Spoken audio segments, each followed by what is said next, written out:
Michigan State won the toss. They deferred. The Boilers will receive, and it's going to be a Big Ten debut for a young backfield getting their first taste of conference play at quarterback and the running back spots against a very good Michigan State defense year in and year out under Mark D'Antonio, amongst the best in the land.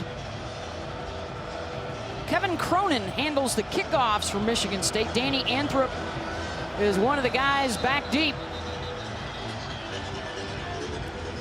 as is Markel Jones. And wind, if you haven't picked up on it yet, could be a factor today. Blowing the ball off the tee already a couple of times. The temperature is only 49 degrees. It's on the cloudy and even a bit dark here this afternoon in East Lansing, but as they like to say, it's a beautiful day for Spartan football as they get set to take on Purdue. Cronin boots it away in the direction of Anthrop. And he'll field it inside the 5 and get out across the 20, where this young offense will start out. I'm Beth Mowins, along with 12-year NFL veteran Anthony Becht up in the booth, and Anthony Shalik Calhoun leads this defense, the All-America candidate, right up front for Michigan State. This defense has been stingy. It starts with the defensive line. The one thing I want to watch today is Calhoun's got a great move. He swats the hands down to the tackles and dips and rips underneath. He's a big-time pass rusher. He will be a menace today if he's not blocked. Up against David Blau, the redshirt freshman out of Carrollton, Texas. His second career start since taking over for Austin Appleby. And his first pass, an errant one. He was very accurate in his debut. He had a couple of touchdown passes, a rushing touchdown as well. That 28 for 39, good for 75% accuracy. And coaches talked about the moment wasn't big with him last week. Well, now he's in a different position against Michigan State in this defense he's going against today. Markel Jones is in at tailback. He'll get the call. Bouncing away from a couple of defenders and gets out across the 35, and a first down for the Boilermakers. Darian Harris had the tackle. It's a couple of youngsters, Knox and Jones, that'll be running the ball behind Blau, who was an Elite 11 guy, a 3-star recruit, redshirted last year, and when Appleby struggled with the interceptions, Blau has stepped in.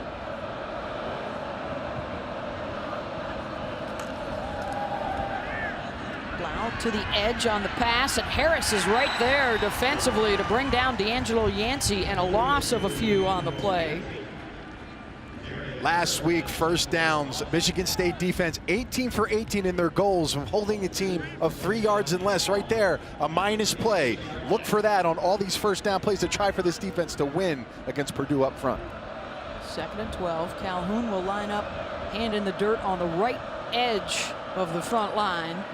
Blau rolling out that way under duress, and he's wrapped up by Calhoun at the 36, and it will be 3rd and long for the youngster, David Blau. Well, he's going to have to deal with pressure today. If you watched him on film, you talked about his accuracy, but the one thing that you saw was he pulled it down a little quick and didn't let the plays really open up and see the field clearly, pulled it down and ran. They're going to try to force him on that 3rd down and long situations we have right here. 38% on the season for Purdue, 80th ranked in the country in that category. 4-man rush, and the pass is away, and it's broken up. Darian Hicks, who gets the start at cornerback today, breaking up the pass intended for Yancey.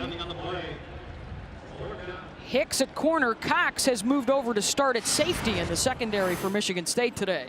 Well, the one thing you want to limit with your quarterback is those late hits. You got big defensive linemen playing up front. Cooper, 245 pounds. They have 300-pounders across the board taking hits. So this offensive line will be challenged today against this front. He drove Blau right into the ground, and Shelton is back to receive here on the punt for Michigan State from Joe Shopper, who averages 44 yards on the season, end over end. This is a short one. Spartans have to be careful they don't get hit by it. Purdue says it may have hit one of the guys in green, but the officials say no, it will be Purdue, it will be Michigan State ball after a 37-yard punt.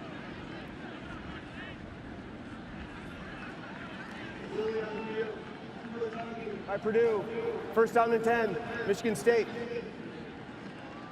Arjun Colhoun was the guy that was closest to it as Connor Cook makes his way out onto the field for Michigan State in what could be a record-setting day for him. He is tied with Kirk Cousins as a starting quarterback, 27 wins, looking for a 28th today in his 31st consecutive start. As he has quarterbacked the Spartans to one of their best runs in school history. They've won 30 of their last 33 ball games, most of those with Cook in control. As Trevin Pendleton gets the carry, Juwan Bentley with the stop. They're preaching balance today on offense. They got to run the ball more effectively. The power run game getting downhill. That's what they're preaching to get Connor Cook and this pass offense clicking on all cylinders. They go with a diamond to the right, and then London, the tailback, returns to the backfield. Cook on the rollout. The quick strike to Shelton with the catch out at the 36-yard line for a short gain. Give him 4. It'll be 3rd and 6. Connor Cook, the one thing when you watch him on film is the accuracy, and he says really, Burbridge is the only receiver he feels truly comfortable with as being on the same page. So working it to Shelton, working it to Kings, those will be the receivers he'll try to get a better continuity with. Burbridge is the lone receiver to the right, down to the near side. Purdue showing an edge rush from the right. Cook hit as he releases, and he completes the toss out to the 45-yard line and a first down, a 9-yard gain to Burbridge. Took a good hit from DeJuan Hunt on the release. Got to disrupt your quarterback. You can't let him stand in the pocket and carve you up. Multiple blitzes, being able to stop the run and take your chances. Cornerback blitz off the edge, and Cook stands in the pocket, takes a front hit, a back hit. Miles hits him on the outside. Hunt from the cornerback position. Good job standing and delivering. Cook on first down out of the gun. The give is to Madre London. They've got the 2 youngsters in the backfield, and London and Scott. They lost almost all of their run game from a year ago, led by Jeremy Langford with back-to-back 1,000-yard seasons. So they're breaking in some new guys this year. And Coach D'Antonio said, listen, it's the hot hand. Whatever one of these backs is hot, moving the ball, staying with the hole, the power run game, you got to have vision and trust of your linemen. He'll want that more today out of one of these 3 backs. They have each had a 2-touchdown performance in their first 4 games of the season. London again with the call. Lost his footing as he got out across midfield down to the 49-yard line of Purdue, and he'll set up a 3rd and short. London, the redshirt freshman out of Fort Lauderdale, had a couple of touchdowns in his first 5 minutes in that opener against Western Michigan. He's got great vision. He's a downhill runner. He's got good cutback ability, and he has patience. He's young, but these guys are growing in this backfield for Michigan State. They need to get inside the 45 to move the chains. Cook looking left the whole time, and incomplete, intended for Burbridge. Frankie Williams with the breakup. The strength of this defensive unit may be their 2 corners. They're both solid. You're going to get man-to-man coverage from both of them, and they're going to put pressure on the receivers and force them to make passes in the play game. Again, can you hang tight with the big play wide receivers and put ball placement? You got to get the ball outside away from the defender. Again, the accuracy issues we talked about early in the season for Cook. He's been a tremendous player, but those are the things he's trying to work on. And Williams, who just had the pass breakup, is back deep down at his own 10-yard line. Jake Hartbarger boots it away. Williams will let it bounce, and then will step away from it as it rolls inside the 5 and dies at the 4. It's the 66th meeting, the advantage for Michigan State. They've won the last 6 in a row, but they've been close. And for Purdue, the first road game against a top 2 ranked opponent since 1990, trying to pull off the major upset here today. And the give is to Markel Jones for the short game, down to Paul Carcaterra. Find that extra second in the pocket. That's what Purdue quarterback David Blau told me would be critical against this aggressive Michigan State front 7. Watching Aaron Rodgers on Monday Night Football was a great reminder for him on how the slightest moments of the quarterback's feet could buy him more time. Thank you, Paul. The pass out to Markel Jones coming out of the backfield, the freshman with the grab. You know, this is only his first Big Ten start ever, Beth, and he knows Shalik Calhoun and crew will send the house. But if he can handle the heat, he can capitalize on these one-on-one matchups on the outside. And Coach Hazel, to add to that, Paul, he got some captain votes as not being the starting quarterback, so this team really likes what he does. He's comfortable, mature, and it's never too big for him to go out there and play this game. Jones runs it up the middle, and he's got the first down out to the 16-yard line. Darian Harris with the tackle. Of course, they've had some success with a quarterback from Texas in the past, some guy named Drew Brees. Yeah, he was solid. Did all right. Absolutely. Well, you know, they pride themselves on being quarterback U, but it has really been over the last 6 or 7 years a carousel at that position, and they would love to be able to get some stability. They have made 3 quarterback changes in the 3 years that Darrell Hazel has been there, including the move to Blau last week. Jones with another nice run, and how about the block from the tight end Jurasevich right there? There's your starting quarterback since 2012, including a big-time recruit, Danny Etling, that was the starter for a while. And it's been turnovers. It's been protecting the football. And you know what? Coach Hazel thinks he's got the talent, at least from his starters, to put up points and be successful. They got to shine today when you play a team like Michigan State. Appleby is still listed at number 2 on the depth chart, and a fumble in the backfield, and it looks like the Spartans have it. Joel Heath able to dive on it, and the one thing they ask of Blau, ball security, and it pops out on the exchange.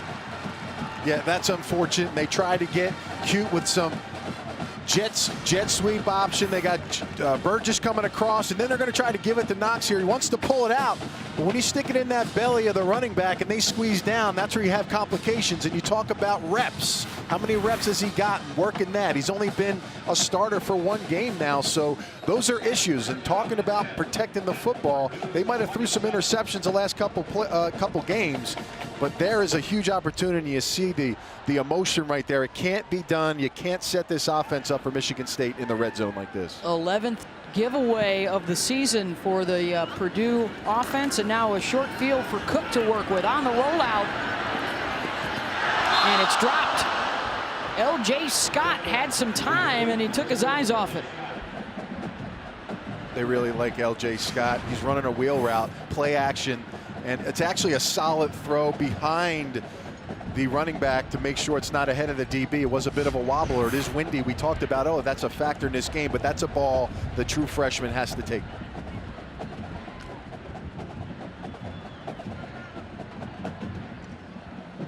Scott will stay in the backfield behind the fullback, Pendleton. And the give is to the deep man in the eye. Bounces to the outside, gets a nice shove in front by Pendleton, and he's close to the first down inside the 20-yard line. 233 pounds, just a huge running back. You talk about the Fournettes and the guys out there, but I'll tell you what, you got to give some love to the fullbacks. Pendleton, guy does all the dirty work, gets it inside, gets the blocks. He really makes these guys go in the backfield, and he's done a tremendous job for this team. 3rd and 1. Scott stays in the game. He'll get the carry. He's got the first down. Stays on his feet and into the end zone. Touchdown, Spartans.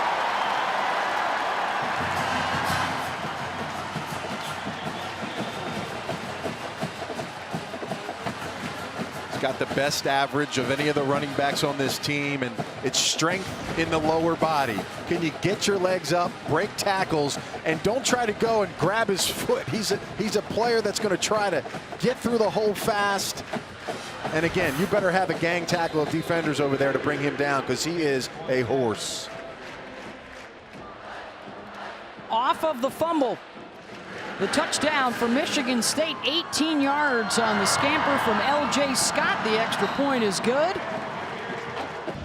Going to be terrific to see. The Irish have had to overcome all those injuries. You got a couple of Deshans at quarterback, Kaiser and Watson.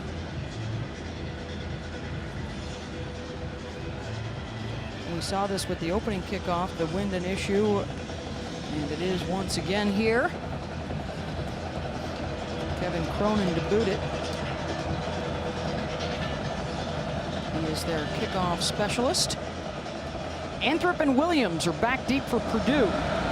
Michigan State wants to solidify its special teams unit. They gave up a kick return for a touchdown against Western Michigan earlier in the season. And a punt return TD as well against Oregon, trying to shore up that spot.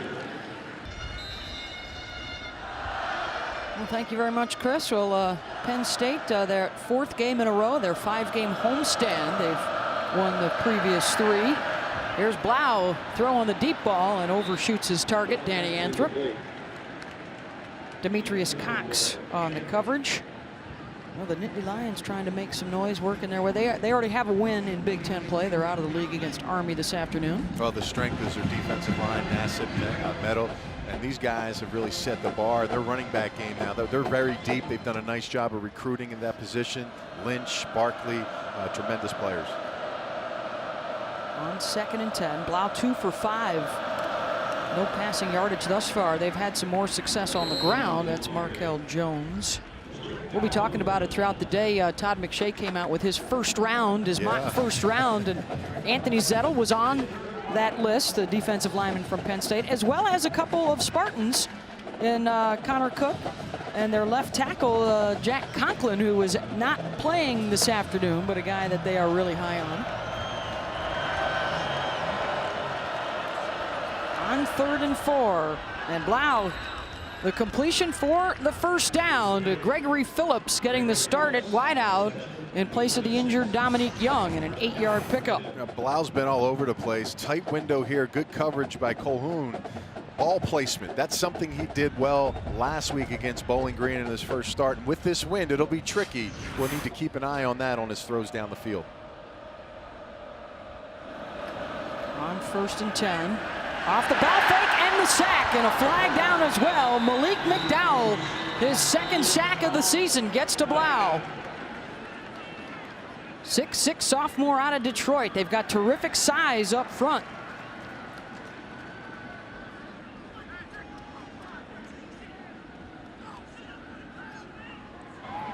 Holding. Offense, number 72. Penalties declined. 2nd down. This is an experienced O-line, perhaps their strength. All 5 starters back, including King, Kugler, and Ruse, who've started together for several years. They love McDowell, just a huge presence. They want it every single down. He's got the capabilities of taking over ball games. Only a sophomore, like you said. An eye on him today. On 2nd and 16. Good job weaving his way through the defenders. Markel Jones getting some of that yardage back. 3rd down coming up, down to Paul. Watching David Blau, very calm. He's in control of his emotions. Only his first start ever in Big Ten play. He told me earlier in the week when we spoke, he said before the Bowling Green game, he had ants in his pants, but it was Robert Kugler, the center, said, "We won't let anyone touch you." The problem is Bowling Green, a decent defense. This Michigan State defense brings it. And on 3rd and 4, the middle backer, Riley Bulla, bringing it again. Wrapping up Jones and throwing him back, and it'll bring up 4th down. Offensive coordinator for Purdue, John Shoup, talked about the running backs staying in front of the hole, staying with your blocks. But right there, when you have Bulla, number 30, in the middle of the field, when he comes that backside, he hits those holes. Great instincts. And if you don't put a body on him, he's going to make the tackle. That's why he leads this team in tackles right now. Oh, were they glad to have him back for the 2nd half of that Central Michigan game after he had to sit out with a targeting suspension. R.J. Shelton back deep. This one will go over his head, and Purdue a chance to down it inside the 5. 54 yards, a terrific boot from Joe Shopper.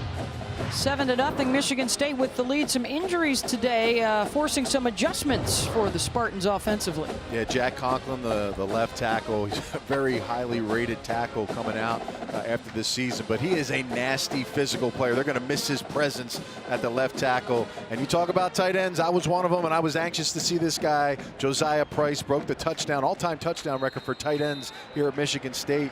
With his 14th, he will be missed, ankle. Talked to him before the game. He wanted to try to come out, but just didn't feel right. Jamal Lyles, the other tight end, is the motion man in the backfield. The short run up the middle. They do have some depth at the tight end spot. And looks like there may be a little excessive behavior after the play. A penalty flag flies. They like their depth behind Price, but it is noteworthy that not only Conklin, but Cody Keeler, the right tackle, is also out with an injury. So new guys. Personal foul. On both tackle Defense, spots. Number 7. 15-yard penalty from the end of the run. Automatic first down. That was Robert Gregory.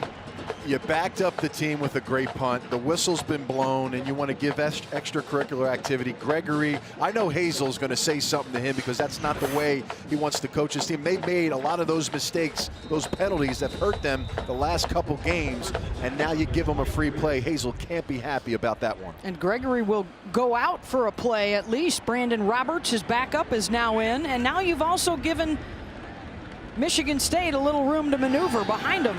Cook on the rollout, drops it off to one of the other tight ends, Paul Lang, who makes the catch. To Chris Cotter now in the studio.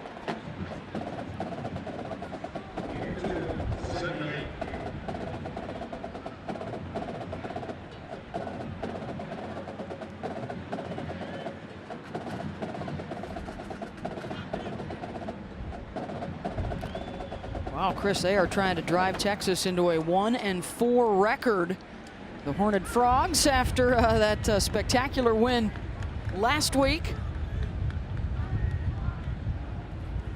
TCU currently in the playoff picture, as is this Michigan State team. And deep down the middle, Cook able to hook up with Monty Medeiros, the junior out of Cincinnati.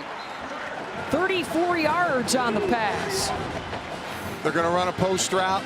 He's going to beat the outside, pressure the cornerback. There's nobody in the middle. The safety's not there. Got to be able to drop it down inside. Well protected.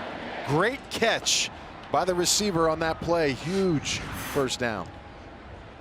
And if there's one knock on Connor Cook, it often goes back to his accuracy, Anthony, but they really like the way he throws the ball downfield. Sometimes it's on the shorter passes, the coaches were telling us. You're right, and right there was an opportunity where he beat him, no one in the middle. If you put a perfect pass there, that's a touchdown. He's a guy that's highly rated. Scott with a beautiful spin inside the 20. And a first down for Michigan State. 22 yards later, he should have lost yardage on the play. But listen, we're preaching the big legs and he can't move. I'll tell you what, this guy's got some ability now, proving me wrong as a person watching him on film. Watch this move right there. Gets two defenders. Defensive end, Rapogel. Excellent run by the true freshman. Antoine Miles should have thrown him for a loss. Scott now averaging 12 yards, nearly 13 per carry. He's over 50 in the first half.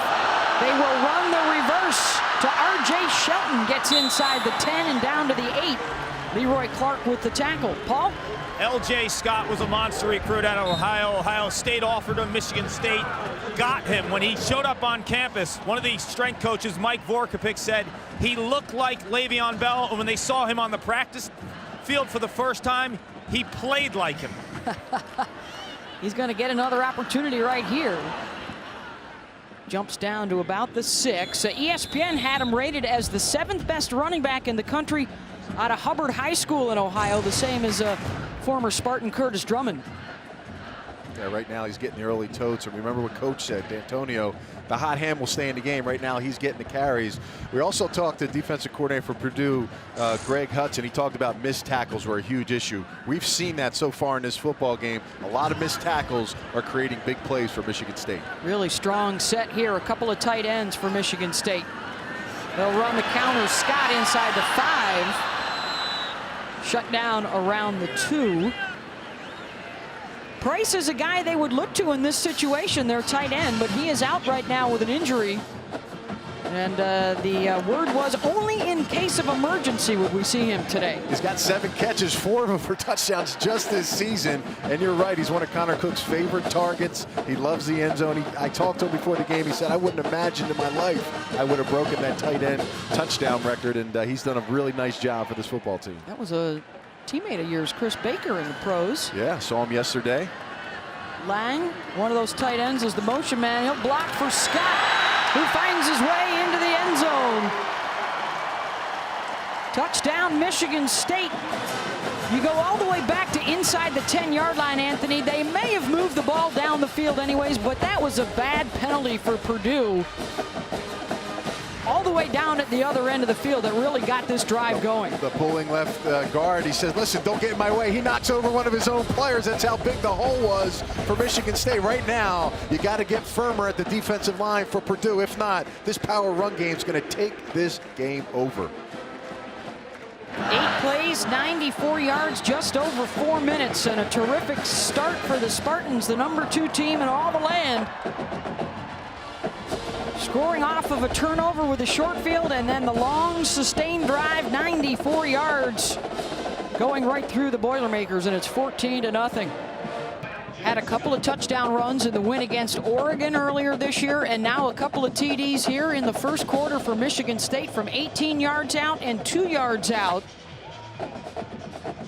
They have been known here under Mark D'Antonio to have some terrific running backs. When you talk about Javon Ringer and the last couple of years, Jeremy Langford, of course, Bell and Edwin Baker together for a season. And they've done it by committee, and look at those numbers, 8 yards a carry. I'll tell you what now, that's a huge step moving forward for these young tailbacks to get that confidence, trust their offensive linemen, and really run downhill. Cronin again with the kickoff for State, and this will be a touchback. Former Mountaineer tight end, and actually familiar with Darrell Hazel, who was a former coach of yours. And God, so far you've been compared to LeBron James, and now he was talking about you being Gronk before there was a Gronk. Well, I'll tell you, he's a smart coach. That's #1. He says the right things. He's one of my good friends. He's done a tremendous job, and the players love him. He demands accountability, and that's what he's trying to get out of his team. Blau throwing over the top, and the catch is made by D'Angelo Yancey. Really good coach, Ohio State assistant head coach there, wide receivers coach. He's really built himself up going to Kent State and trying to turn his program at Purdue around.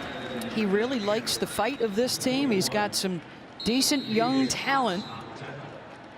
A tough task here today on the road against #2 Michigan State with a 14-0 lead to Northwestern with the early lead over Minnesota right now, and Wisconsin up early on Iowa. And another fumble. And it appears Michigan State for the second time has recovered a Purdue giveaway.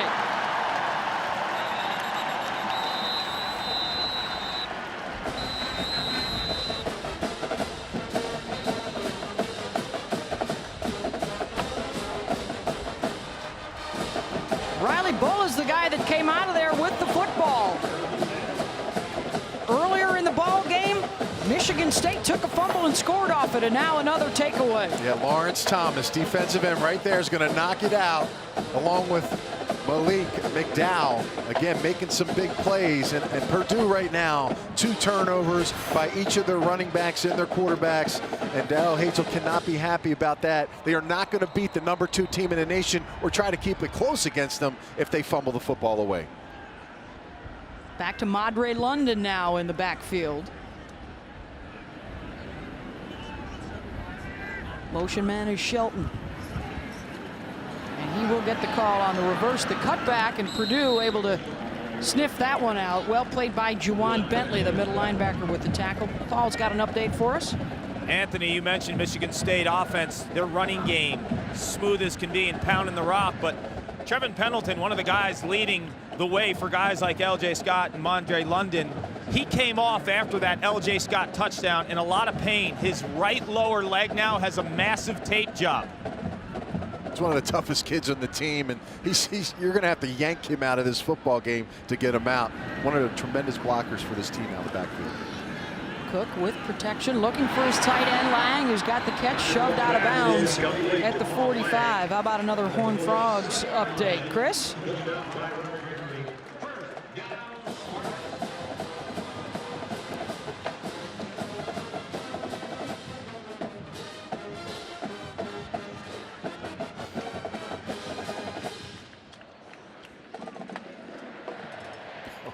No mercy with that offense. Wow. Doesn't matter who they're playing. They are really taking it to them. TCU, the projection right now, they would be in the playoff against Ohio State, and Michigan would be in the playoff against Ole Miss. Cook hanging in there and completes the pass. And a first down. They get it across into Purdue territory on that strike to A.J. Troop, 14 yards on the pickup. One of the things that pro scouts love about Cook is being able to look one way, come back, and know where your receivers are. There's some pressure off the edge. He throws the strike to the receiver. He's so patient. He gives it time. He reads the field, and rarely is he wrong with his decisions. Michigan State rolling along here early. They'd love to be able to stay in that playoff picture. They've got a couple of road games coming up after this. One of those down to Ann Arbor to take on Michigan. And later on in the season at Ohio State. Michigan State just has been terrific over the last 5 years, the best stretch in school history. Connor Cook, one of the big reasons why with this offense. They are in a 12-game stretch, State is, where they have scored over 30 points per game, and it started with their Purdue win a year ago. You're right, and there's no question, and they're looking for their players to step up and take those opportunities. And you look at them right now, offensive line, Finley being in there at left tackle. They put Beadle in at left guard. They got Machado, number 55, at tackle. They're rotating their offensive linemen in this game. London lines up as a wide receiver to the top of the screen. Cook throwing for Lyles, and another completion to his big tight end. Gregory with the coverage. TCU, Stanford, and Baylor in that huge comeback in the Cotton Bowl a year ago against Baylor. They were down 20 in the fourth quarter. Came back to win. Shelton with blockers in front of him, and a lot of green. R.J. Shelton inside the pylon. 23 yards and a touchdown, Michigan State.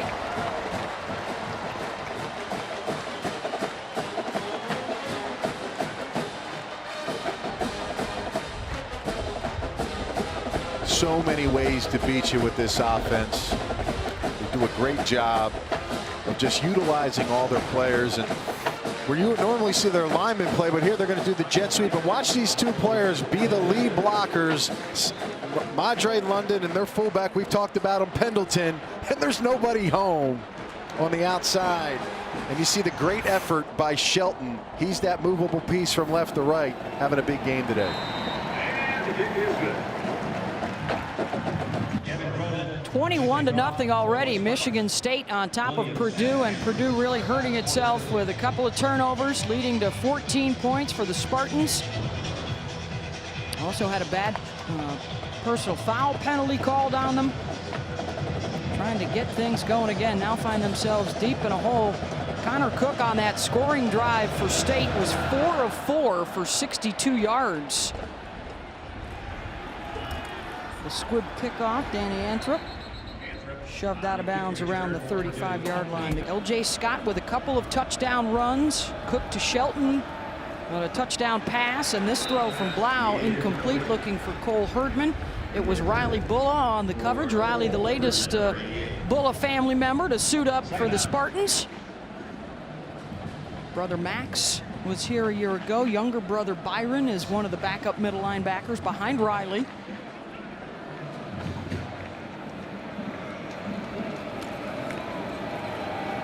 Cut back by Knox, gets the shoulder down out to the 39-yard line and a 5-yard gain. And it'll bring up third down. You know, offensively for Purdue, down 21 points, you really got to stick to your game plan and not get off what you've intended to do coming into this game, whether that be running, passing, short passing game. I think the one thing that I've seen that they've done good when they're not fumbling the football is keeping the running back on the front side, which they've said too many cutbacks last week. Got to get this scenario here on the third down converted. On third down, the throw incomplete. Out at the 45-yard line, Colhoun with the coverage. There is a penalty flag as well in the secondary. Pass intended for Gregory Phillips. Yeah, tight coverage there by Colhoun, but he grabs the receiver. It's going to probably be pass interference. Pass interference.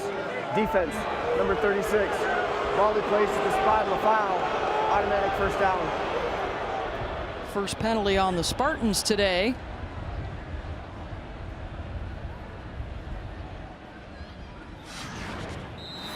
It's been tight coverage down on the bottom all day, and Colhoun is going to be in that one-on-one man coverage, and right there grabbing onto the receiver, kind of hugging him prior to the pass coming. The referee right there to make that play. Blau Ball leaves the pocket and is caught by John Reschke. Down along the near sideline, lost a couple on the play. You know, another loss for a player right on first down, and they talk about that. Their goal is less than 3 yards, and we've seen several tackle for losses on first down, this Michigan State defense. Set up a 2nd and 12. Jarrett Burgess is now into the ball game at wide receiver. He's the man in motion. Wow, with Bulla giving chase, and he had his man wide open, Burgess, and he overthrew him. Wide open. Again, you got to make the plays when they present themselves. It's his second start, folks. Last week, he had a tremendous completion percentage at 75%, but he's going to roll out of the pocket. The protection is there. They bring Burgess all the way around on the jet sweep up the sidelines. And really, to me, that's one of those passes you just put it on him. You saw the defense roll over late. Again, he floats it in the air. We talked about the wind being a problem.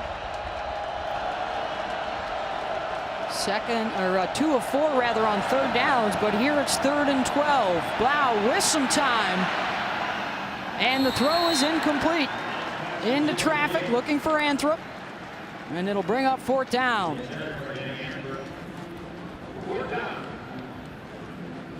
Got to be smart as a quarterback when you're given the time.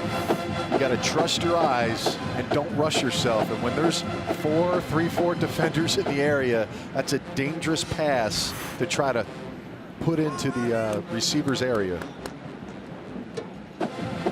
Michigan State defense stiffens on that 3rd down, so Joe Shopper is back on to punt. R.J. Shelton back around the Michigan State 17-yard line.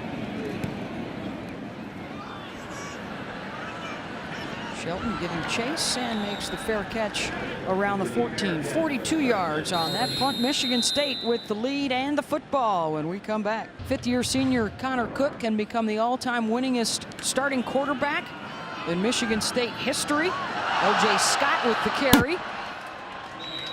Gang tackled after a 7-yard pickup. Connor is 27-3 as a starter, 16-1 in his career against the Big Ten. Yeah, and you talked to him when he first came here, and Kirk Cousins was leading the ship, and he saw him play and his work ethic and how he was a precision passer and everything he did. He almost questioned his play as a player, and he's really developed himself. He remembers the time he stepped in the coach's office and said, I want to play. I want to come in a few years ago in his redshirt freshman year to get into that Buffalo Wild Wings game. Made the most of it, and I'll tell you what, he's off to a remarkable career here at Michigan State. Scott with the 1st down carry. He gets it out around the 30-yard line, 9 yards on the gain, and there's a flag down. Back around the line of scrimmage.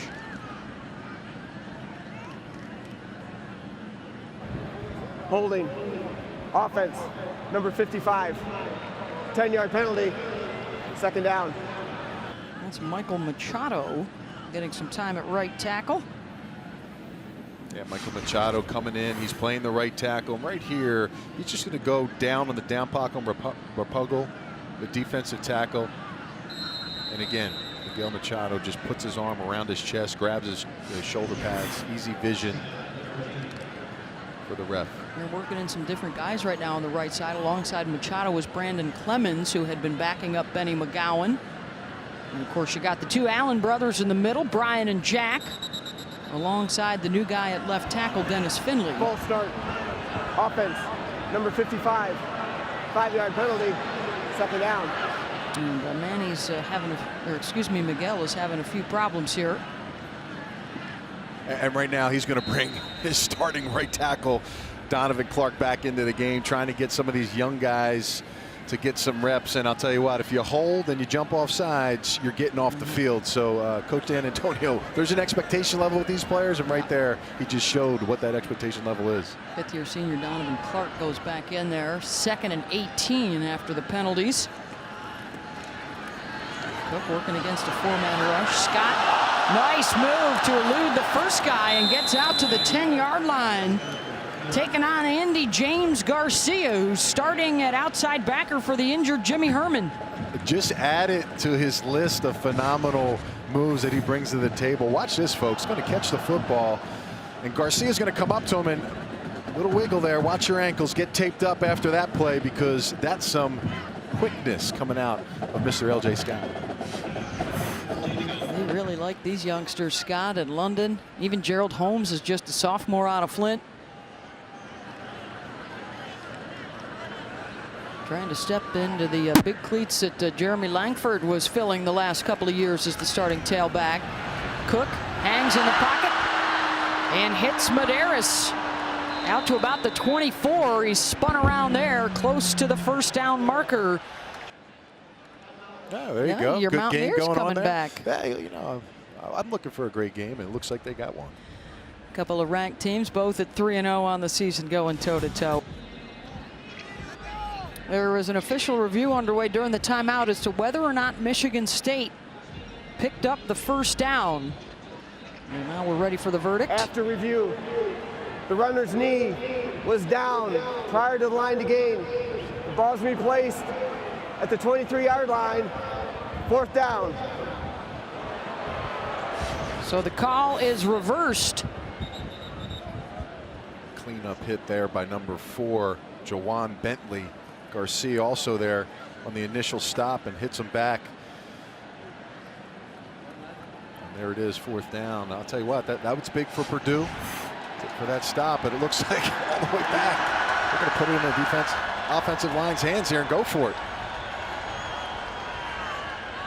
From their own 24-yard line, Scott, the single setback, and the whistle blew after the snap to roll it. To roll the play. Interesting. And I'll tell you,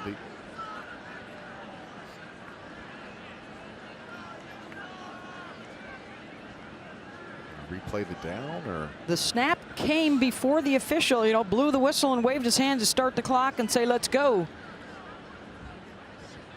And normally the official. Game clock operator, please reset the game clock to 7:35. The ready for play had not been blown. It's 4th down. And normally the official will tell the quarterback, on my whistle will start the snap. Right there, Connor Cook tries to go quickly, and that's going to take away from their opportunity to go for it.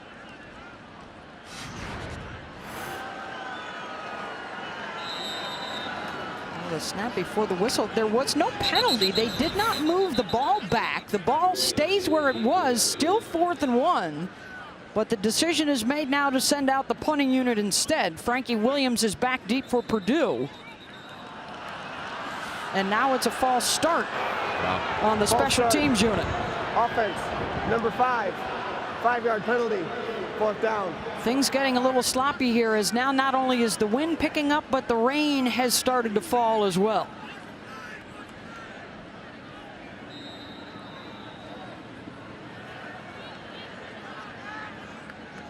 So Hartbarger will try and punt this from around the 5.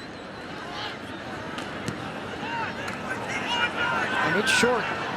And it bounces into one of the Michigan State guys inside the 50-yard line. Tabor Pepper gets hit right around the 48. And that's where Purdue will have it, 1st and 10, just a 28-yard punt. Out of the top 25 hurts that ranking and bring us down. But listen, Michigan State right now is the superior team. On the carry inside the 40 is Markel Jones. Michigan State will be at Rutgers and then at Michigan on October 17th. Of course, one of Michigan's losses to Utah not looking as bad maybe as it did on opening day. Utah ripped through Oregon. And here we go talking about good losses. Yeah. Right? That was never an issue a few years ago. Utes have moved into the top 10. Jones with the carry, tackled by Darian Harris. Looks like it's going to be just short. And now Riley Bulla is limping over to the Michigan State sideline. The starting middle linebacker, Shane Jones, who started in his place against Central Michigan, goes out there now on this 3rd down play. A couple of tight ends go to the right side of the line for Purdue. Blau on the rollout, throwing deep for the end zone, incomplete. Yancey. Yeah. Out of his reach. Or is it a little bit alligator arms on this one? I'll tell you what it is, Beth. When you're a wide receiver and you're running your route, if you watch Yancey, watch him here. He's not pumping his arms all the way through. He's just extending his arms. To me, if he's just pumping his arms through, it's the number one thing they teach receivers is run to the football. The ball was perfectly thrown right off the fingertips of Yancey. Got to make that catch. And now Purdue will go for it on 4th and 1. The receiver screen, Anthrop, and he's got it. To the 35, first down Boilermakers. The athletic trainers right now working on starting middle linebacker Riley Bulla.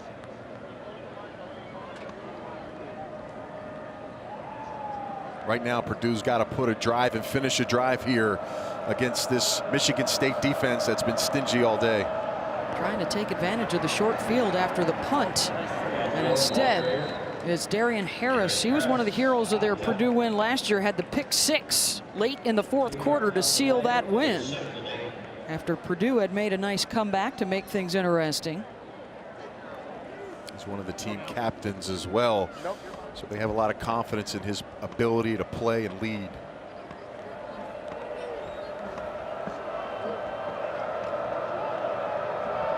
Couple of costly turnovers. The difference so far in this one, and a 21-0 Michigan State lead. Purdue on the move. And another throw looking for Yancey, and that's broken up by Colhoun down to Paul. Bulla with the injury, starting linebacker. It's the right knee they're working on right now. You look at their linebacking core coming into the season, looked like a strength, but with Ed Davis out in pre-camp, he blew his left knee out, and now Riley Bulla working on the right knee. Thank you, Paul. They also lost one of their starting corners. Bionte Copeland out with an injury, so now it's 3rd and 8. Blau, they'll move the pocket, throws to the opposite way, and his tight end, Cole Herdman, caught behind the line. Colhoun, Nicholson, and Fry, a couple of guys there. A loss of 3 on the play, and it's 4th down. Well, the biggest thing that they talked about was their secondary staying in place and trusting their eyes. Right here, Colhoun just staying home, sees the tight end screen, and he pushes it back inside. And I think that's the number one thing. Let the cavalry come in and make the big plays without getting outside of the defense. Well played by Colhoun. Another 4th down attempt here, 4th and 10. And a whistle on the snap. It appeared that Shalik Calhoun jumped the gun a bit.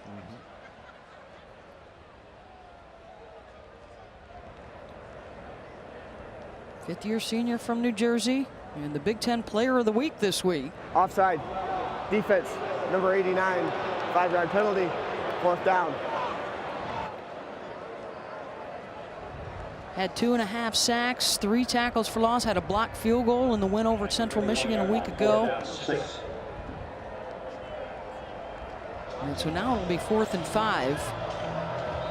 And just to update you, lousy weather, and for Daryl Hazel, some problems with his kicker, Paul Griggs, who has not been very accurate this year. So no hesitation to go for it on 4th down again. Blau with Bullock coming after him. Bullock giving chase. The pass is away, and it's intercepted at the 9-yard line by Demetrius Cox. 3rd takeaway of the first half for the Michigan State D. Cardinal rule for the quarterback is when you get flushed out of the pocket, especially away from the side that you throw the football. Connor Cook, the handoff, and a big hole for Madre London out across the 20. Chris, I think I'm going to copyright Ferentz for that one for the Iowa Hawkeyes on the road. Looking to get to 4-0. How about the year C.J. Beathard's having? He's tops in pass efficiency in the Big Ten. Trying to get a huge road win to take control of the West in the Big Ten. And I think you're right. I want to see the huge win. I want to see them take that step and continue to play. They go against the competition as they move into their schedule in the Big Ten. Purdue will face Iowa towards the end of the season. Michigan State will not see the Hawkeyes this year in the regular season. London is the offset back alongside Connor Cook. We'll keep it on the ground here. A little misdirection. London breaking tackles, and he's got the first down. Great job. Anytime you see your center about 10 yards down the field, lead blocking for you, I'll tell you what, Jack Allen, captain on this football team. He's literally one of the nastiest centers in college football, but you know what? He's super athletic. And look at him kind of survey the land, get through, find a block, and it's finished all the way to the whistle. I want guys leading for me like that down the football field. Reminds me of a Kevin Mawai of the Jets. Super athletic center, gets around and just makes big plays for you. Running back's dream. The All-American from last year, a 4-year starter for Michigan State. Another big hole for London to run through. Out to 45 from Heraclitus. Quote outside their locker room. Mark D'Antonio said Jack Allen is our one. He's the guy that leads the way for us in everything we do. He loves him. It's his favorite player, it seems like. I mean, he just everything he epitomizes is what Michigan State football is all about. Benny McGowan, the right guard, will move out to right tackle. Well, they're in an unbalanced look right now on the left side, so let's see what they go to. And it looks like the Allen brothers have switched spots as well. What's coming up at halftime? Let's check in with Chris.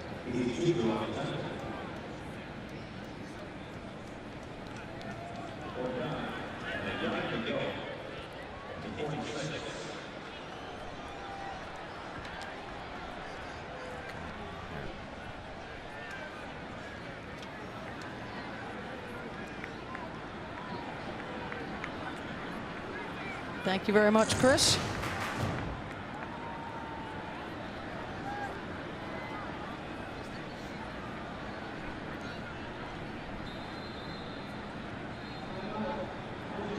Michigan State will call a timeout here with 25 seconds to go in the first half. 14 of their 21 points coming off of turnovers. L.J. Scott with a couple of touchdown runs. But some concern here late in the first half for Michigan State as the Spartans have suffered another injury along its offensive front line. And on 4th and 1, Michigan State will boot it away. Burgess punt and the fair catch down at the 15-yard line by Frankie Williams. 39 yards on the punt. 18 seconds to go in the first half as a steady rain continues to fall here in East Lansing.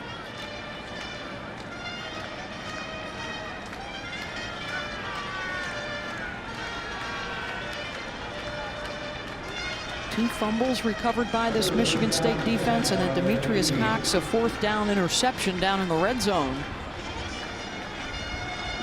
And a Yancey drops touchdown down the sidelines where they had an opportunity to put some points up on the board. So a lot of things are going to have to erase from their memory at halftime. Coach Hazel's got to have this team come back and try to do something in the second half of this game.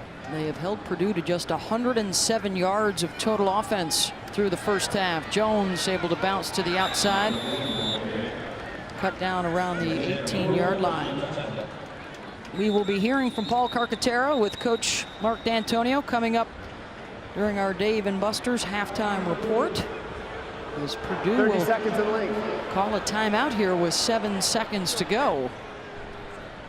Yeah, I'm not quite sure what's he doing here with this situation. I know that sometimes coaches look at that on the other side and say, where are you going here with 10 seconds left?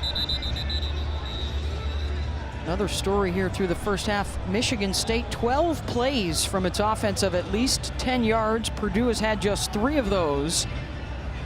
Connor Cook 10 for 12 through the air, 128 yards and a touchdown to Shelton. Scott and London have combined to run for 110 yards in the first half. They'll add 3 seconds back up to 10 seconds to go in the half. And the running play to Jones, and he is immediately wrapped up. Once again, Paul Carcaterra will have Mark D'Antonio coming up as a part of the Dave & Buster's halftime report. Offense. Spartans offense doubling up Purdue's in terms of total distance. They will receive here to start out the third quarter, and a chance for Shelton on the return from inside his own 5, and he will be cut down around the 12-yard line. Good pursuit and the tackle made by Alex Hilger. And so the Michigan State offense will head out there. The other developing news, they will be down their left tackle. Jack Conklin was already hurt to start the day, and then his backup who got the call, Dennis Finley, was hurt and had to be carted off the field in that first half of play. So some movement along the offensive line we'll get you caught up with here as Cook heads back out there. Yeah, they're going to move Jack Allen to left tackle, their center. His brother, Brian Allen, moves in this, to the center position, and they'll shift those two players and make it work. David Beadle is now the starter at left guard. And then on the right side, McGowan and Clark. And Mark D'Antonio talked about Jack Allen. He could play any position on the offensive line. I mean, you talk about a guy that could play center, read the defense, call the linebacker positions out, and then bounce to left tackle. I mean, that is some versatility. Talk about next level stuff. Scouts are going to like that one. He and his brother both outstanding wrestlers. They were both state champs out of Illinois during their prep days. Now Cook with time, and it's dropped. That was Monty Medeiros who couldn't haul it in. Cook was accurate in that first half. He went 10 for 12 through the first half. Yeah, look at this by Allen locking out the defender. Good punch. Shows a nice kick. I'm telling you, anytime you can put something on tape, Beth, of your versatility, the more things you can bring to the table, that only enhances your ability at the next level and shows that you can do a lot of things. And look at the offensive line across the NFL at the next level, is that they're limited. You don't have a lot of guys, and he's a tough player that could really help a team. ESPN Scouts Inc. has him listed as the number 5 center in this year's senior class. Cook almost picked off, floated over Shelton's head, and Danny Izichukwu could have had that one and taken it the distance. And now it's 4th and 8. Good start by Purdue's defense again. I mean, just basically threw it. Look at that wobbly ball coming out the ball. I know the ball is wet. That's obviously an issue. But again, we've seen some wobbly footballs throughout this game, and poor throw over the middle. Nice play by the Purdue defense. Purdue will send a couple of guys back deep with Trey Hart and Frankie Williams. Headed for Hart, who makes the fair catch. Then Purdue will have it at their own 42-yard line, a 43-yard punt. It was a rough first half, the Big Ten debut for the redshirt freshman David Blau. And now we'll try and bounce back to start out the third quarter. Paul, you had a chance to talk with Coach Hazel. Indeed, the message to David Blau, his redshirt freshman quarterback: stop going for the big hit play, going downfield. We need to chip away against this Michigan State defense. He feels like his line on both sides is actually holding up, but defensively, when Michigan State gets to the second level, he's not happy with his defensive efforts in regards to their tackling. Thank you, Paul. DJ Knox tried to get to the edge and could not get there. Reschke was at the bottom of the pile along with Malik McDowell. In that first half, David Blau was 7 of 16 with an interception and got sacked a couple of times. Well, you know, he missed a wide open wheel route to number 80, Burgess, and the Yancey play down the field. To me, that was a home run strike. I thought it was a perfectly thrown ball that Yancey actually dropped. So outside of those two plays and the fumbles, this team could be in this game. On second down, he looked left and then threw right, intended for Gregory Phillips. Monte Nicholson on the coverage. Defensive line for Michigan State. You just look at them across the board. You talked about the size, and I think it's the next level guys. You know, McDowell, Heath, these young players that are coming up. Calhoun's, he's not going to be here forever. I know it seems like he's been here for 10 years, but they definitely have some talent brewing on the field right now. Big Ten Defensive Player of the Year. Calhoun coming from the right, and it's the other side that gets there first. Calhoun coming up from the secondary, third sack of the day for Michigan State, and it's 4th down. Yeah, they're going to show an all-out pressure look here on the defensive side. Watch number 36 right here. The linebackers will pull out, but Calhoun's going to come off the edge. He's unaccounted for. The running back has to step up and take the unblocked defender. And again, in these wet conditions, it's hard for a mobile quarterback to get out of the pocket. Great job, great defensive blitz call by Harlan Barnett, defensive coordinator for Michigan State. Joe Shopper to punt it from the 15. Shelton awaits. High kick will send him back, and he'll let it go over his head. And a little backspin on that one to keep it on the field of play. A 63-yard punt. Welcome back. Michigan State up 21-0 against Purdue. Pulled this guy out of the student section. It's Coach Tom Izzo. Coach, you watch a ton of Michigan State football. 30 years, you told me. What impresses you the most about the brand Mark D'Antonio puts on the field every Saturday? Well, I think right now their defense has been awesome, but I think they're a better offensive team than they've been over the years, and we got more depth. Our running backs are good. He's got himself a good football team. If he allowed you to take one guy off this football team to put him on the hardwood with you, who would it be? I'm going to take Scott, the freshman running back. He's had a heck of a day. What can we expect on the hardwood for you guys this year, 2015-2016 season? You know, our conference is going to be great, you know, in Maryland, Indiana. There's going to be a lot of really high-rated teams, but I think the Spartans will be okay. I like our team. We went to Italy. It's been good for us. First 2 days of practice have gone well. If we stay injury-free, we got a chance. We got some Michigan weather. I thought the football and basketball team was tough. The swimmers swimming outdoors here in under 50-degree weather. So good stuff. Great seeing you, Coach. 72 in every gym, so I don't worry about it. You're right. Thanks, Coach. Thank you. Oh, that's why I played basketball. Don't have to worry about the weather in there. And I will never play basketball against you, Ben. Cook slides out across the 15. It's a big day for Coach Izzo, by the way, and the Hoopsters. He can't talk about it, but a major recruiting pickup. The number 8 rated recruit in the country, Miles Bridges, today announcing his commitment to join Michigan State, and there will be a lot of recruiting folks that will now say Coach Izzo probably has the top rated class in the country coming in next year. They will be adding a McDonald's All-American this year in Deontay Davis. Pretty modest guy about his team next year. Oh, yeah. They're always there, right?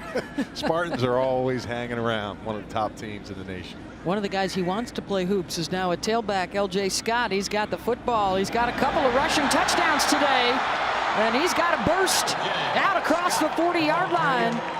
Leroy Clark saved the touchdown. Little fast break look there from L.J. Yeah, really nice job. Tight ends blocking down, Lang kicking out, making a big hole. And it's tough to bring the big man down. You better go low, wrap up his legs, and hope the other 10 players come happy to tackle. He's almost at 100 yards today. 9.3 yard average, Beth. That's incredible stuff right there for the young freshman. Big time recruit. Had the 2 touchdown game against Oregon, and now 2 more tallies today.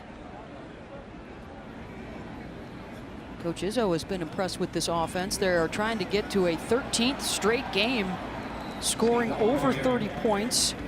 The 12 they currently have is the best in FBS. Chuku in on the tackle, and that will push Scott up to 99 yards rushing today.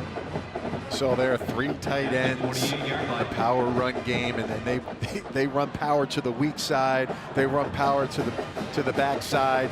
And again, in a weather game like this, they show it to you. You look at this look right now, you see the 3 tight ends. They're going to flop over, motion them to a balanced set. But again, the strength is the fullback, the 3 tight ends, and that power downhill running. Miles, Chimura, and Sokol, they get in a couple of the young guys. Scott wrapped up, could not get to the edge. Coming up to lead the charge, Anthony Brown, along with Brandon Roberts. You know, power run game, Beth, is about, you got to have good tight ends at the point of attack blocking down, and you have to have versatile guards and centers pull to the outside and kick. And the biggest thing they talked about in this offense with the running backs, being a true freshman Scott and a redshirt freshman London, is they got to be patient, because when the tailback gets the ball, it doesn't look like there's anything there. But then when those blocks come around and the pullers come and kick out, there comes the hole. So they want them to hit it downhill. So far, doing a nice job of that play. 3rd down and 3. Scott, and he's not going to get there. He'll come up short. Good hit by Evan Panfill. Got into the hole to stuff it up. And now will they go for it here at midfield on 4th and short? They're going to kick this one. The power play too, Beth, it's a will play. You get 1 yard, you get 3 yards, and all of a sudden, bam, they hit one and they get a 20-yard gain. So they're trying to take the will from a defense, and that's one of the things you'll see on tape against some of these defenses they play against. They keep banging on chopping wood, and all of a sudden, the linemen get tired, the linebacker doesn't scrape, and there goes the big explosive play. Hartbarger mishandles it, and now he loses the football at the 35-yard line. Purdue trying to scoop it up. Did they ever have possession of it and then refumble it? I don't believe they did. It will go to the Boilermakers on downs back at the 20. Obviously, the ball is extremely slippery. We've seen some poor throws, some wobbly passes, and again there, catching the snap is also tough in a day like today. Right to him. Again, wet football. Punter has to make sure he catches it first. Most important thing. Until they're spot on the field. Purdue's ball. 1st down and 10. Yeah, that was number 14, Rajon Howard. He did not have possession. As soon as he scooped it, it looked like it squirted right away. Beth, right now, Purdue in the red zone. It's 21-0. Nothing's going your way. But yet Michigan State has stalled on offense. Here's your chance to put something on the board out of halftime and show that you can make the changes and get yourself some points. Could be just the break they were looking for. Yancey and Phillips go wide left. Anthrop will now join them. They will run it maybe for a yard. Markel Jones. Riley Bullock was there to make the tackle. 75 yards rushing now on the day for Jones. And while you're trying to be successful in the red zone, the problem is Michigan State's defense in the red zone, 14th in the nation. So good luck trying to get in as this defense just continues to be in the right spots. And I've been impressed by strong safety play today. Demetrius Cox doing a good job, who's their normal corner, bouncing to that position. Blau with the keeper, slices his way down to the 11. Looks like it may be a bit short. Pickup of 8. And again, the last thing on Coach Hazel's mind is a punt or a field goal in this situation. He needs touchdowns, and obviously if they don't get it here, rest assured they're going to go for it on 4th down. Just a moment for Calhoun and company. Keep an eye on number 4, Malik McDowell. He brings a lot of heat and pressure up the middle over the center. Blau will give to Jones. McDowell was the first guy there, and falling forward is Jones. The ball popped out. They are going to whistle it dead. McDowell got in there quickly, but it looked like the back falling forward was able to get the yardage. Let's see where they spot it. Just outside the 10 is the spot right now. R.J. Williamson is the injured player for Michigan State. It's been ruled a first down, by the way, on the field. They've moved the chains, but that elbow is down right there, and it appears to be just outside of the 11-yard line. The spot right now is inside the 11. It's not a fumble, obviously. His body was down on the ground, but McDowell made a nice one-on-one play there against the center, who's a very good player for Purdue himself, Robert Kugler. All right, they're going to play on. Jones is the tailback. Jones will get the call. He'll run to the short side, cuts it back in, down to the 9. Malik McDowell is there once again.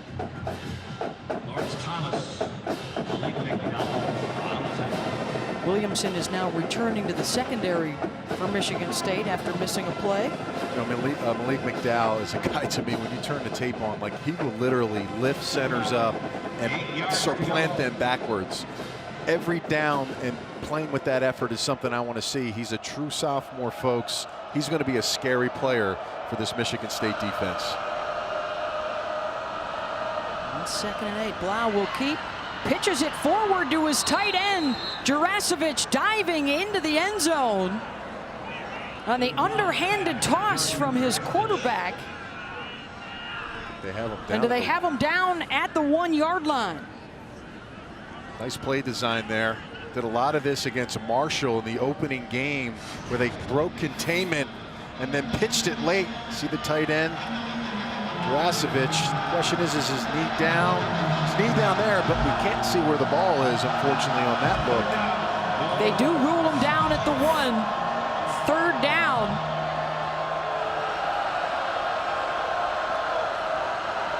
Blau on the rollout, looking to the end zone, and he's got his man. Touchdown to Gregory Phillips.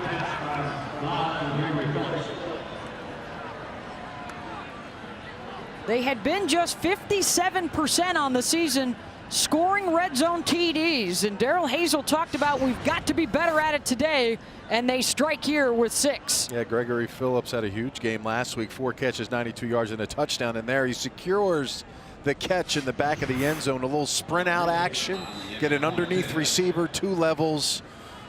Good play call there. Finally, Purdue gets on the board, takes advantage of the poorly snapped punt that Michigan State had the previous series. So new life for the Boilermakers. They go 21 yards in just under 2.5 minutes. For the fans, I'll tell you what, I was getting goosebumps watching those dives into the pool right there. It's pretty chilly yesterday. The diving was indoors. It was a windy day. You didn't want any problems with folks up on the platforms. They moved that inside. It's been like a pool out here. A little soupy weather with the rain falling here this afternoon. 21-7 Michigan State. Well, Penn State amidst that homestand, 5 in a row. This is the 4th of them. They will host Indiana next week. Hoosiers undefeated going up against Ohio State. First time in 25 years that Indiana's been 4-0. And now Michigan State, can they get the offense going again? And answer the Purdue touchdown. Padre London caught from behind. Picks up a couple. Under 5 minutes to go here in the 3rd.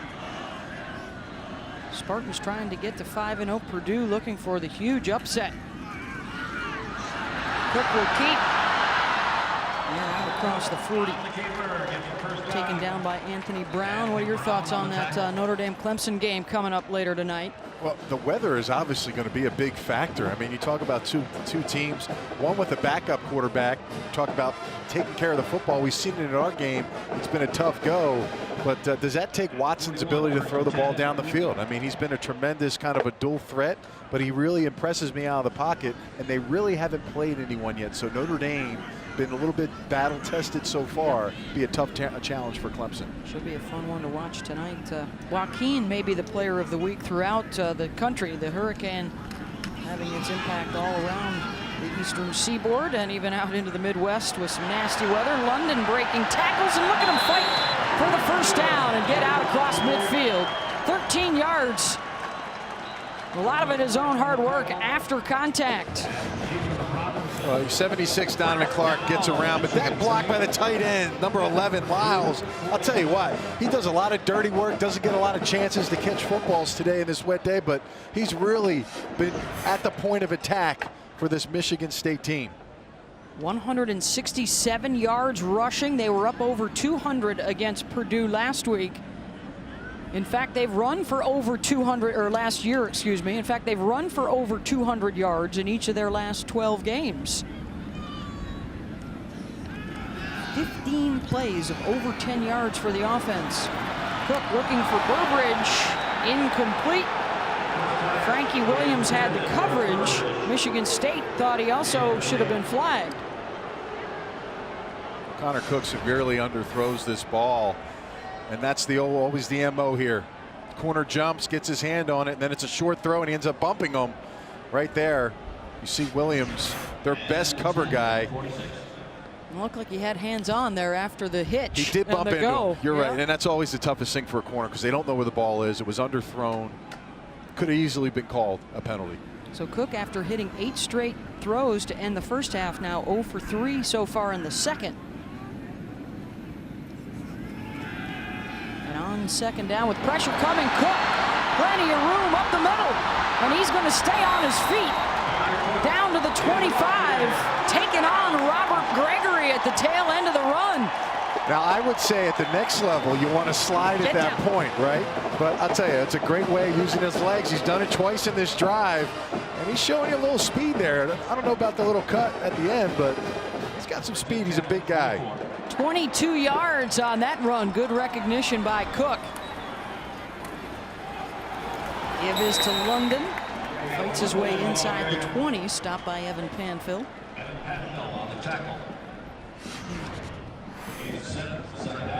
He's trying to bait him, trying to juke him. He says, I'm bigger than you. Let's see if I'm faster than you. Oh, he's getting and the fired emotion. Up. How about that? First down. On the rollout, he'll take another hit at the 15. Well, he was telling us when he first arrived and he was watching Kirk Cousins, who was the senior when he was a freshman, didn't really have a whole lot of confidence. It was just Michigan State and MAC schools that had recruited him. But over time and the nurturing of the coaching staff and the older guys on the team, his confidence grew. And, you know, he's been asked an awful lot. He's about to become the winningest quarterback in school history. Did you ever imagine this would have happened? He said, no, back then I would have told you you were crazy. I didn't know I had it in me, but was given an opportunity to prove it, and he seized it. 8th play of this drive that started back on their own 25-yard line. London flag down. Looks like he's got the first down yardage with the flag on the backside at the line of scrimmage.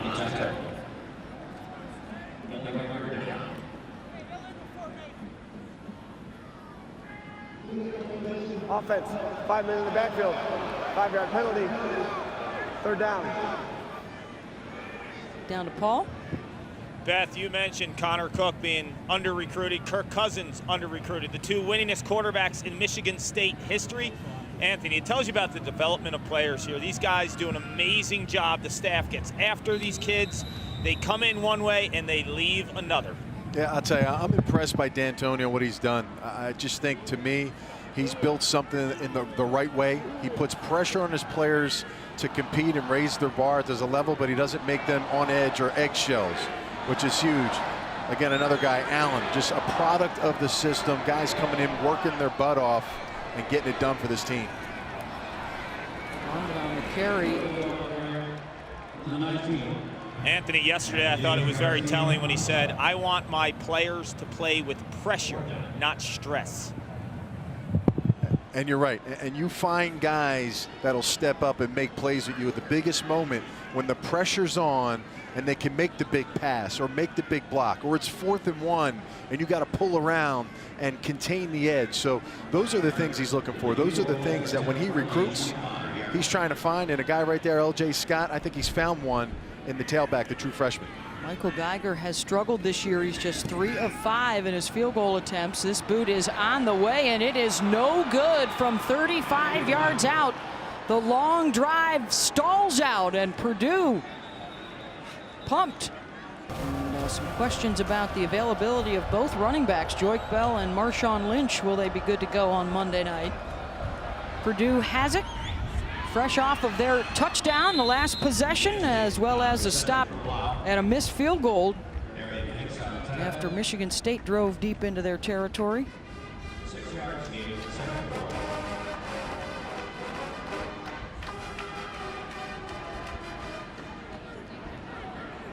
They managed to take advantage of the dropped punt snap. It gave them the short field, and then were able to punch it in. And they do not get the playoff before the quarter expires. Just 15 yards of total offense in the 3rd quarter for Purdue, but it was enough to get them some points on the board. And the first pass of the 4th quarter incomplete, and a flag is down. It was intended for Jurasevich.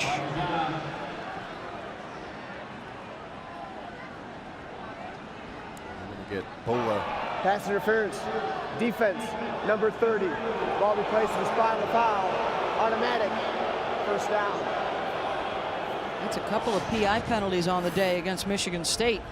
Well, there's a lot of traffic for tight ends when you're going over the football. Bulla obviously coming around the tight end there on that play. They're going to call that every time. On first down after the penalty, Blau rolling out of the pocket, pressure coming behind, and Blau will get out across the 30, taken down on the sideline there. Let's check in with the studio for an update.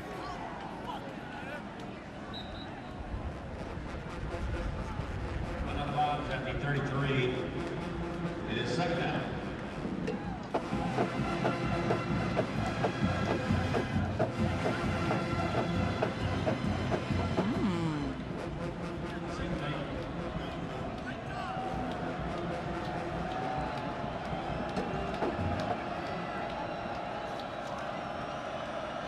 Thank you very much, Chris. Well, Michigan trying to get to 4-1 on the season. Markel Jones, terrific speed, trying to outrun the defense, and he will. No flags are down behind him. Touchdown, Purdue. 68 yards on the run by Jones, and the Boilermakers are within a score of number 2, Michigan State. Give credit to what this Purdue offense has done. Reschke's coming off the edge, but nobody's home inside. And I'll tell you what, Markel Jones with the speed to get up the field, and no one's able to catch him. Another true freshman. 17 carries, 147 yards. Those are probably the quietest 147 yards we've ever had, and he's played a nice game today. The PAT is good. The last 2 possessions for Purdue, 2 scores, 21-14. A new career high for Markel Jones, 147 yards rushing, including a 68-yard touchdown run to get within a TD. Darian Hicks, number 2, the corner, and the safety, Monte Nicholson, they're both going to be right there to converge and make the tackle. As you're running through, the speed of Jones and no one attempting to make that tackle here. Again, you feel like you're in a good spot with your defense, and all of a sudden, I think that's more of a credit to the speed and underestimating that of Jones there. But to me, with this Michigan State defense, I would expect those 2 players to be in a position to make that tackle. That is his 2nd touchdown run of the season of over 60 yards. And Purdue with the momentum. The Michigan State offense has sputtered. 21 yards on that return for Shelton. All right, a thriller out in the Big 12. Look at the difference for the Michigan State offense. They scored on 3 of their first 4 drives. Their last 5 possessions, 3 punts, a botched punt, and a missed field goal. And that has allowed the Boilermakers to hang around. LJ Scott, who has a couple of touchdown runs in the first half, and over 100 on the day, gets 9 more.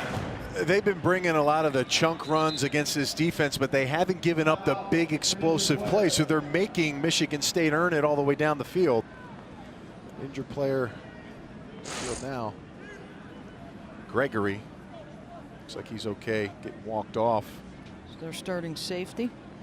What do we need to see here? We talked about the experience of Connor Cook at quarterback. They have some weapons. Where does Michigan State turn here trying to get things going again? Well, they fell short of a drive prior to this series because they weren't able to convert on first down. I think Connor Cook at some point has to take over the game in the passing game. You're set up with the running game already. So the play action passes, the ability to pull the safety down and get a receiver down the field, you should be able to get those open. He's got to throw, make the plays here when those opportunities come. On 2nd and 1, can the 5th-year senior lead them to a victory that would make him the winningest quarterback in Spartan history and would keep this Michigan State team perfect on the season? They come in at 4-0, number 2 in the nation. That's the best they've been in half a century, going back to their '66 national championship team. Cook and company have championship aspirations this year as well, and now a big fourth quarter test for him. There's a reason why he came back. I mean, he loves the game. We talked to him yesterday. He loves the college experience. He loves the camaraderie with his teammates, and he does have some unfinished business. And I think you got to tribute a senior that comes back and wants to lead his team. He's got a lot of fifth-year seniors on this football team, and right now they got to seal the deal because this Purdue team is hanging in there. On the counter, and a hole down the sideline. Scott run out of bounds after the big gainer. He gets into Purdue territory. A nice block by Brian Allen to spring him 30 yards. Brian Allen and his right guard, Brandon Clemens. Watch them both pull. Again, both get up on their blocks and open up that seam. Nice chop block by Brian Allen, who's filling in at center because of the injury at the tackle position. His brother Jack, the captain, the true center, is playing left tackle. So you like to see those linemen come in that normally don't play those positions and make plays like that. The Allen brothers doing a terrific job after the injury to Dennis Finley. Scott now up to 142 yards rushing on the day. They'll keep it on the ground with London. Hurdles one defender, and he's down inside the 25-yard line. That'll move the sticks again. Rubbed out by Leroy Clark. I'll tell you what, Beth, forget about the passing game. When you're running 8, 9, 10 yards a clip, all Connor Cook has to do is turn around and hand it off. I mean, it really doesn't matter what linemen are in the game right now. They've been able to control the line of scrimmage. They just got to seal the deal. They can't go for a field goal, obviously. They got to get touchdowns on this drive here to pick the tempo back up on their offense. London is now 9 yards shy of joining Scott with over 100 yards on the day. London stays in there. They've been using their tight ends in the backfield. Trevin Pendleton got dinged up, their fullback, earlier in the game. London with the cutback. Stays on his feet to get down around the 16-yard line. Jake Replogle would not let go.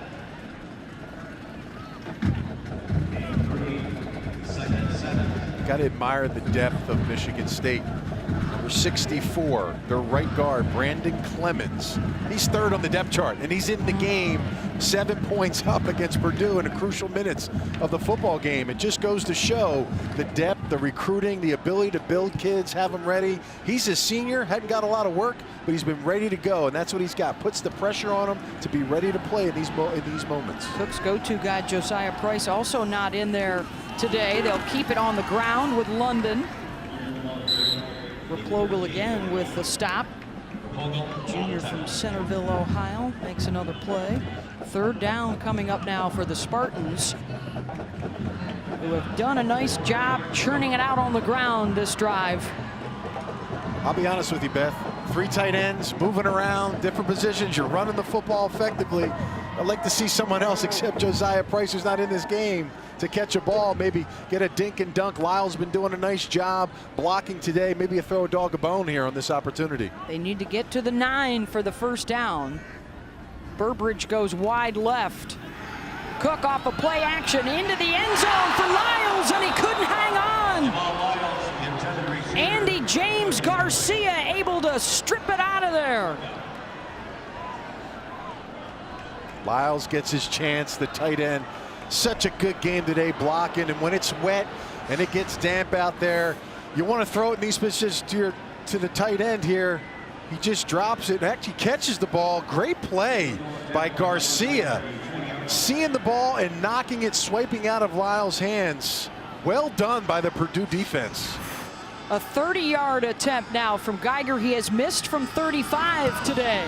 This one on its way, and it's good. That bumps the lead up to 10 for Michigan State as they counter. After Purdue had scored a couple of TDs, they get 3 up on the board. The Boilermakers still with 9:54 to go. Michigan State team that right now is in the playoff picture, according to the ESPN projections. Purdue will have it inside its own 20. Well, after tonight's Pac-12 showdown, keep it locked into Sports Center at night for a complete wrap-up of all the college football action. We'll also keep you updated on the race for the wild cards. Still not sure who the Yankees will be squaring off against in that AL wildcard game next Tuesday night. We'll have that for you, of course, on the ESPN networks. Sports Center at night, right after the Oregon-Colorado matchup tonight on ESPN, also streaming live on Watch ESPN. Ball security will be key on this drive. Get back in your game plan now. You get back to those plays you originally wanted to go against this defense with, but you got to hold on to the ball. On a cold day, it's been raining pretty much the last couple of quarters. They have turned it over 3 times today. Down to Paul for an injury update. Well, you saw the Markel Jones long touchdown run. Starting safety R.J. Williamson was not in for that play. He's still not back on the field. Has a left forearm elbow type injury. I'll keep you guys posted when he returns. So it looks like Cox and Nicholson are now in at the safety spots. Hicks and Colhoun at the corners. Blau pitches it forward to Danny Anthrop. Out across the 40-yard line and wrestled out of bounds there by Nicholson. 19 yards on that game. They're getting creative now with some of the play calling to get their skill guys the football in their hands with some space to move. Monte Nicholson is going to be covering that slot receiver Anthrop. Let's see if they take advantage of that. Number 9 Nicholson has been one of those guys that they've had ups and downs with in this football game. Jones wrapped up in the backfield by John Reschke. Heath was also in there to make the stop. Boy, for as poor as the start was for Purdue, they fell down quickly, 21-0. You've sensed a little bit of confidence coming back. Blau feeling a little bit more comfortable. Certainly Markel Jones, not any problems in his Big Ten debut. Heritage much better here in the 4th. In fact, their best quarter so far, not even halfway through it. Blau with time, looking deep down the sideline. Yancey around the 20, and he hauls it in. Went right over the top of Darian Hicks and D'Angelo Yancey. Second time we've seen Blau throw that ball. I'll tell you, Yancey is going to be that next level receiver in the Big Ten. Big, strong, can high point the football. 35-yard catch. He's been a playmaker for this team, the deep threat for this offense. Beating Hicks, number 2, the cornerback. Some questions about the pass defense for Michigan State coming in, and Blau trying to take advantage. Back to the run. Lawrence Thomas wraps up Jones. Markel over 150 yards now on the day. The true freshman out of Indiana, the Prep Indiana Player of the Year, and the All-American. Had a 60-yard touchdown run against Virginia Tech, a 68-yarder today.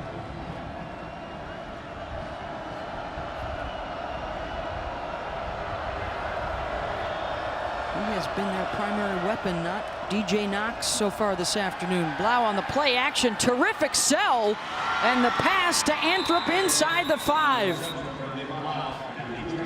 There was a moment there where the Spartans were looking around for the football, didn't know where it was. I'll tell you, this young man has played better in the second half for sure. The penalty flag down now, but watch this fake. Holding. Just pausing Defense, it. Number 36, penalties declined. Result of the play, first down.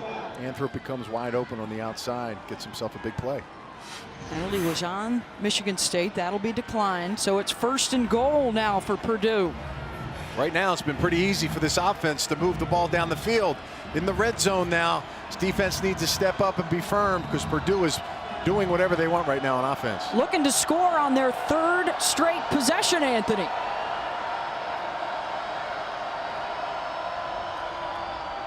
Blau to Jones, looking for some room, and he's got it into the end zone. Touchdown, Purdue.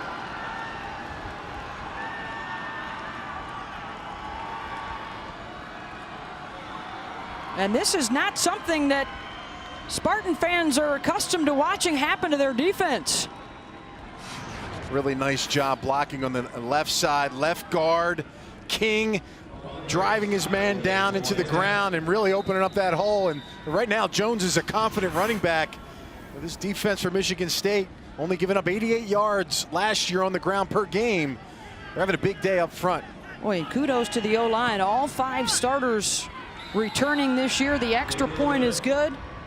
Heddle, King, Kugler, Roos, and Sermon helping Jones to a big day. A couple of good running backs, Jordan Howard and Zeke Elliott, going head-to-head in that matchup. Shelton gets it out to the 29-yard line. In a much tighter matchup than a lot of folks anticipated, with 6.5 to go.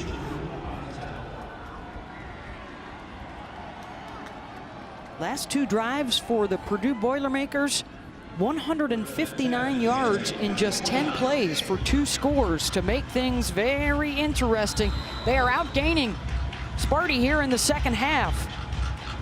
And Cook, who hit on 8 straight passes earlier in the day, has missed on his last 4 attempts. They ran it for much of that last drive that resulted in a field goal.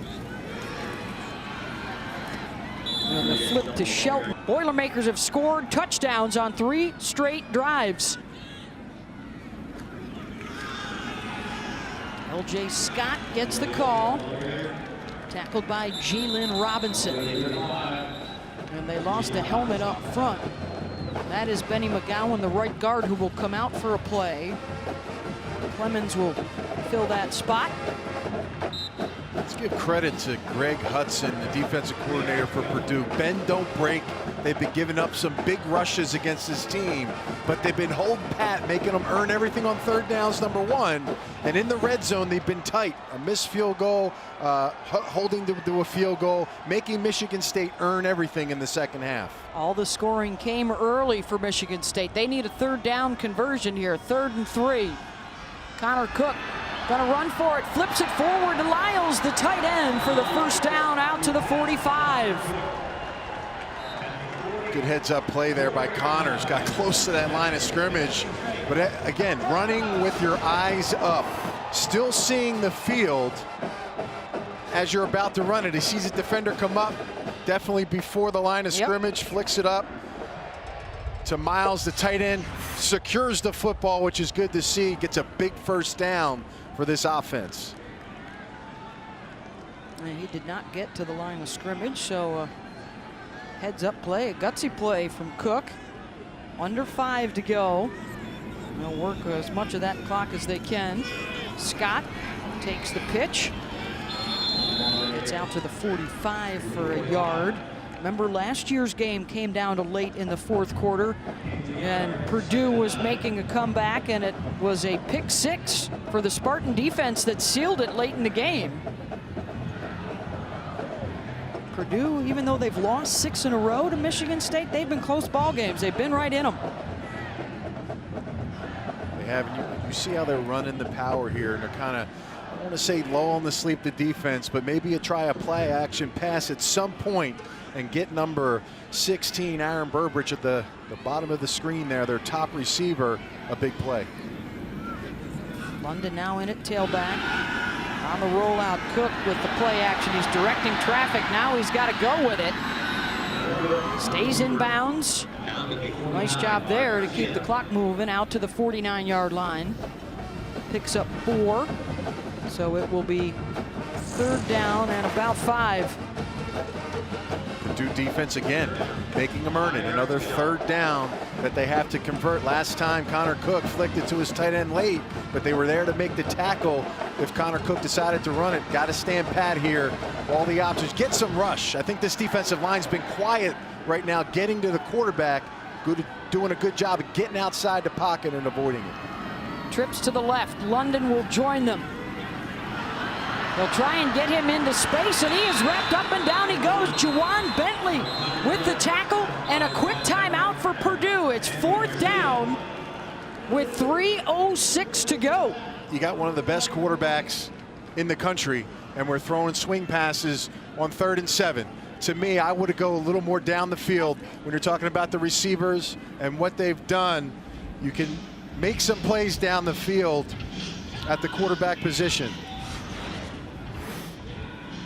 You see here, go down the field, get some of these receivers in the action. They want to send Madre London for a swing pass opportunity. Very safe play, Beth, if you ask me. Conservative. And Bentley had him mirrored the whole way. Yeah.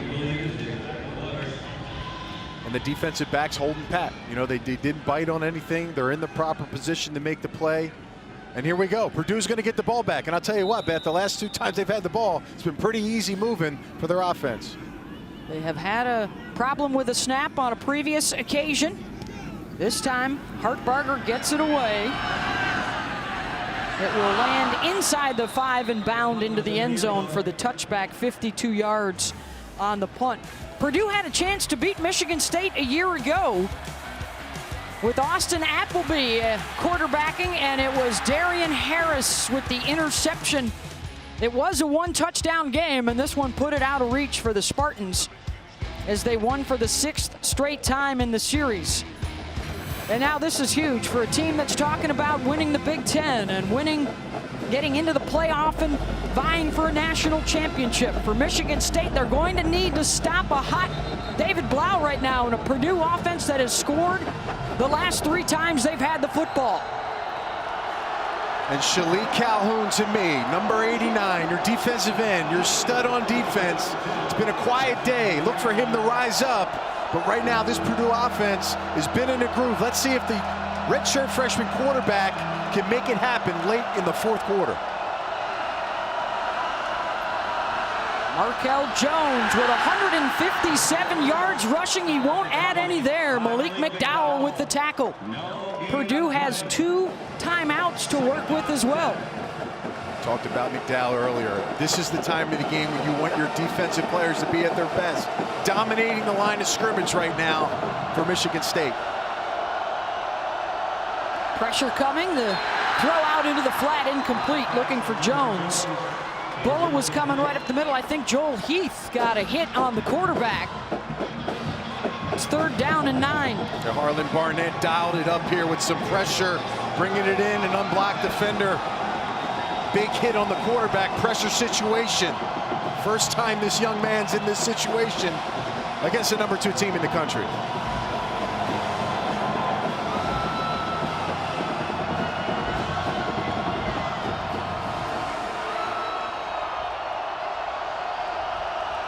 Blitz coming again from the backers.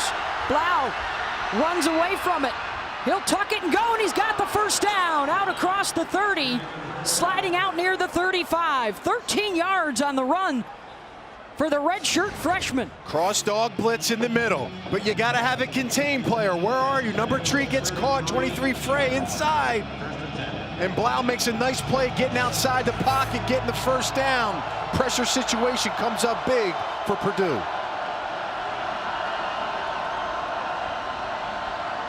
Four-man rush this time, and Blau's pass batted down at the line of scrimmage by Lawrence Thomas. 2nd and 10. And you made that Drew Brees reference. They're both 6'1", shorter players. You got Lawrence on the outside, 6'4", 305, gets his arms up. If you're not getting it with the pass rush, put your hands up. Do that JJ swat at the line of scrimmage to get the big knockdown.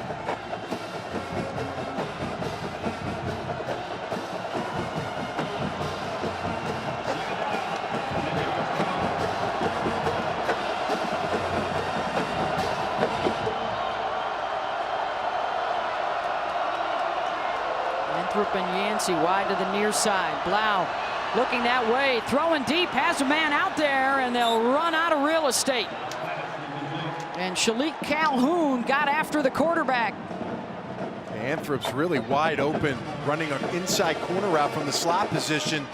Just airs it out too much air on this football, sails out of bounds. He just takes a little bit off of it. Could have been a big play. Missed opportunity by Purdue. 3rd down and 10, under 2 minutes to go. They are 3 of 4 on 3rd downs here in the 2nd half. Looking to pull off a stunner on the road in East Lansing. Look for pressure again inside, and that contained defender has to be in place to make a play. Blau, heat coming, throws across the middle, short. They'll get some of the yardage back. It's 4th down. Cole Herdman with the catch. And I think Purdue's going to burn a timeout here. They will have 1 left.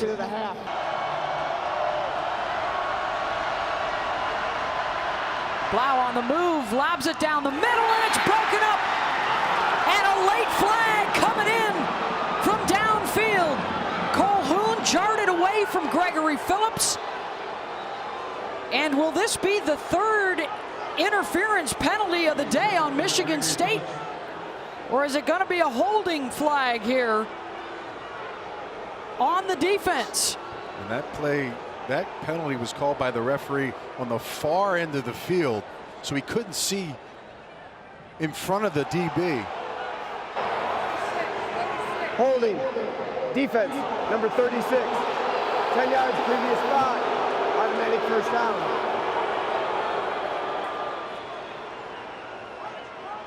Boy, and this hits a little close to home for Spartan fans who recall the Let's see it here, and you see up pass interference penalties in that Notre Dame loss a couple years ago.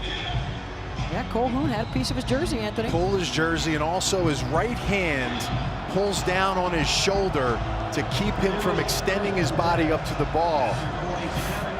Big play, turn of events there. Purdue gets the opportunity. Got to be smart, technically sound at that position. Blau to the air again. Completes the pass, stays in bounds. Mahungu with the catch. 6 yards on the pickup, 2nd and 4. You still got a minute and a half to go. You still have a timeout left if you're Purdue. And they will be penalized here to drop them back 5. False start. False start. Offense, number 88. 5-yard penalty. 2nd down. It's the tight end Herdman. Well, with Young out, one of their wide receivers, Herdman's got to come out in the slot and play receiver in this no-huddle offense. It's inexcusable to move and be off sides if you're a receiver in the slot. You're looking right at the football. Poor play pushes them back. Just their 2nd penalty of the day. 2nd and 9.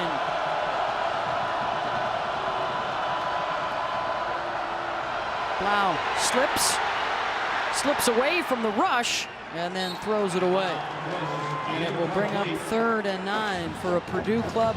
You're in your 3rd year under Darrell Hazel. You had 1 win last year in the league. You didn't have any 2 years ago. Now you're knocking on the door on the road against the number 2 team in the country. And a chance to open up your Big Ten slate at 1-0. Again, I expect pressure here. Again, if they make this completion for a 1st down, you got to be ready for the situation to clock it, get up to the line of scrimmage. Right now, Michigan State defense going to try to disrupt the quarterback. Incomplete, intended for Phillips. And so here comes another 4th down. Bulla with pressure on the outside just really speeds that process up for a quarterback because of the pressure. Makes the poor throw on the outside, the incompletion. 4th down and 9 for this Michigan State defense. A chance to redeem himself after the penalty on the last 4th down.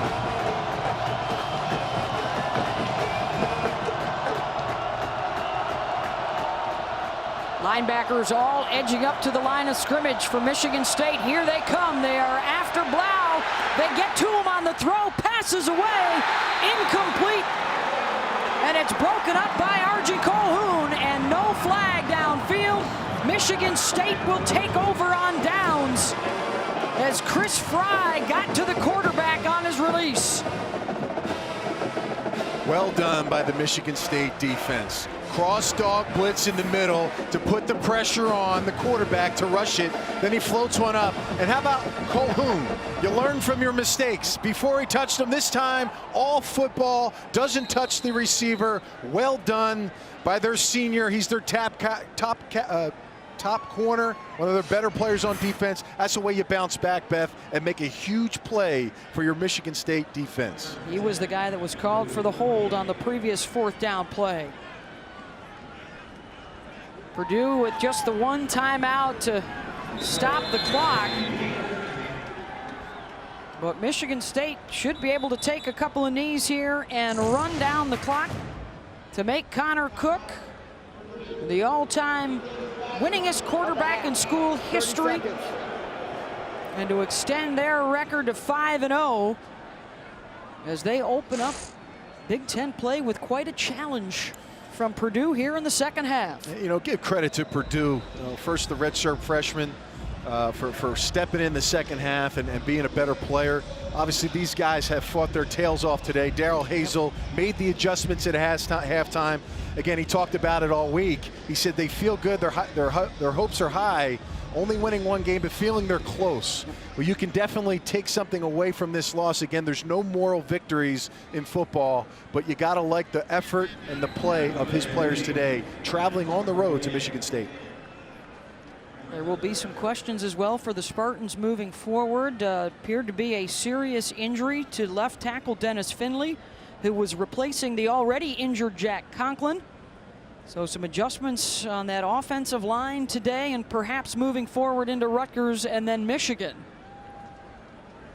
And that final drive, a conservative attack to really seal the deal and put your stamp on it as an offense. To me, we got to see more of maybe Connor Cook taking over this offense with that great running game working. We weren't able to see that balance today, but it was enough to get the win for Michigan State. A scare for the second-ranked Spartans, but they will stay undefeated.